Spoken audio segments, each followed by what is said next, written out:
Hello, so this is an interesting one. I started teaching professional hypnotherapy well over 20 years ago, back in 1997, and have had the opportunity to train over 3,000 clinical hypnotherapists and certify them over the years.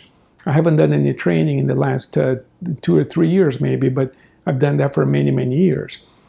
When I started training people, I would tell my students to start practicing with the so-called easy cases for the first 6 months of their practice so they could develop some confidence and some experience before they moved on to other kinds of objectives. And I told them to start off with people who wanted to stop smoking and lose weight. And this is what I want to discuss with you today, whether it's easy or difficult to lose weight. May I stop myself here for just a second? If you're getting value out of this information, would you please consider subscribing to the channel and perhaps even liking the video? I have a lot of information to share with you coming up, and it would encourage me, and it would also help other people who are in dire need of this information to receive it if you would kindly consider liking the video and subscribing to the channel. Thank you very much. Let's go back to the program. So the world has changed. Back in the 90s, smoke cessation was a big part of our practice. A lot of people came to see us to quit smoking. We haven't seen that in the last several years. People don't request that service anymore. Very, very seldomly you hear of a person saying, "Oh, I'm calling a hypnotherapist to quit smoking." It doesn't happen anymore. Similarly, back in the 90s, weight loss was relatively simple. You would hypnotize the person, help them visualize themselves skinnier. They would see themselves in the mirror of their minds, in the shape that they want to be in, and they would naturally pay more attention to what they ate. They would walk a little bit more. Some people tell me that they would take the stairs up and down the building where they lived or worked.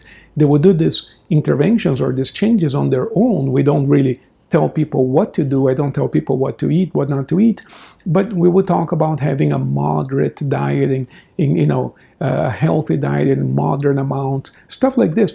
And they would simply start paying attention, do what they knew to do, and their weights would be adjusted. And of course, they would think of us as magicians, as miracle workers. They would thank us, send us gifts, and of course, pay us. And I noticed that over the years, it became more and more challenging. It took more and more hypnotic skill to help a person adjust their weight. And we've discussed why this may be, and there are several answers to that question. Of course, perhaps the food supply has changed, more and more sugars being added in everything we eat. The switch over of the economy into a digital economy, people moving around less, spending more time online, So a number of things may be happening, accounting for the fact that the mean weight of the population is increasing to the degree that now we have 60 million American adults actively trying to lose weight through a multi-billion-dollar industry. We hypnotherapists are a small portion of that. So what people tell me when I ask them, okay, what seems to be the difficulty? They tell me things like, well, I'm not disciplined enough. I don't do what I know I should do. I don't, and they basically blame themselves. They feel that they're failing somehow. Of course, we hypnotherapists know that that's not true. You're not failing. Number one, you have been totally misinformed by the medical profession, and there's no criticism there. I went to medical school, and you can ask your doctor about this. So back in the 60s, when they started the Framingham Heart Study, they noticed that people who were having heart disease had what they call fatty streaks in their coronary arteries, and they concluded that it was because they were eating too much fat that they were getting heart disease. So they started telling people to cut fat.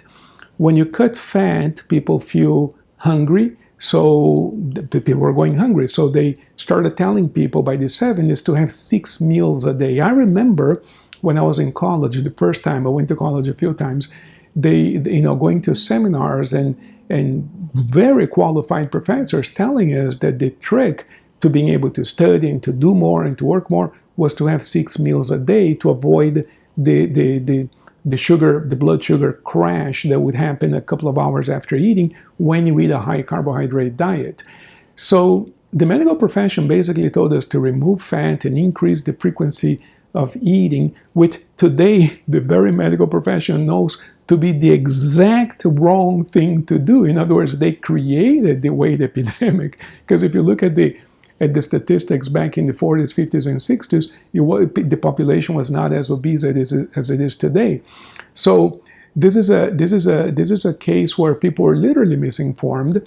And when I was in medical school, for instance, we were trained. You do this patient interview and you take the medical history, whatever. And of most people are overweight, and you're supposed to measure their weight, calculate the BMI, and then we had to counsel the patient on weight loss. And so we would say, Mr. Jones, your weight is 350 pounds. You really have to adjust your weight because increased weight is associated with high risk of diabetes, cardiovascular disease, stroke, we would tell the person all the bad things that could happen to them. Great hypnotic technique, to instill fear into the patient. And then they would say, but doc, what do I do? I say, well, you have to eat less and exercise more. And like the guy doesn't know that. This is such an insult. And I would ask my professors, Professor, do you really think that the patient who weighs 300 pounds doesn't know that he should eat less and exercise more? Clearly, that is not the problem. And so, for instance, if a person had a sexually transmitted disease, this goes to show you how medicine works. If a person has sexually transmitted disease, all we could tell them was to practice safe sex, which essentially means wearing a condom. But we couldn't tell them what kind of sex to have, because that would be on the edge of blaming the patient for their diseases.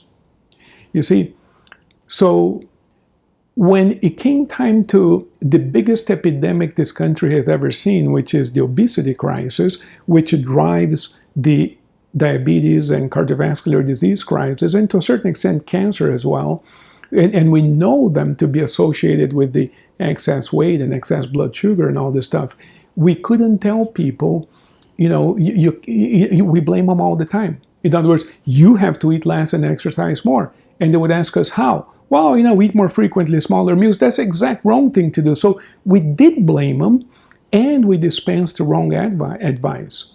And so it isn't your fault. You've been told the wrong thing for many years.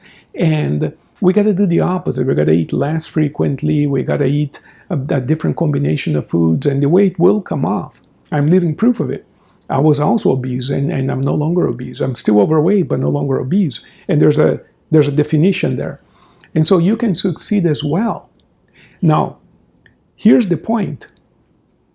Why does that happen? It happens because inside of our minds, at a level below conscious awareness, at the subconscious level, we have ideas, images, thoughts, feelings that make it possible for us to accept the unacceptable.